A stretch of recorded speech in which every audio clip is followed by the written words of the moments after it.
আমরা সবাই জানি শ্রীকৃষ্ণের পিতা বসুদেব নিজের অষ্টম সন্তানকে কংসের হাত থেকে রক্ষা করার জন্য গোকুলে গিয়ে রেখে দিয়ে আসে। গোকুলে যাওয়ার জন্য বাসুদেবকে যমুনা নদী পার করতে হয়েছিল।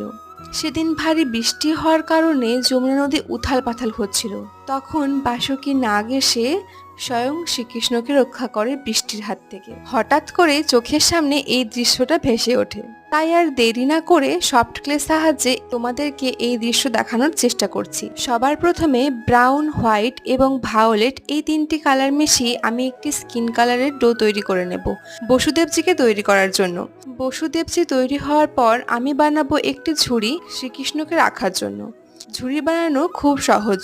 ঝুড়ি বানানোর জন্য আমরা অরেঞ্জ, ইয়েলো এবং রেড এই তিনটি কালার মিশিয়ে একটি ডো বানিয়ে ছোট্ট করে একটা বাটির মতন বানিয়ে নেব। এবার প্রথম পার্ট শেষ হলো এবং সেকেন্ড পার্ট দেখার জন্য চ্যানেলটিকে সাবস্ক্রাইব করে নাও।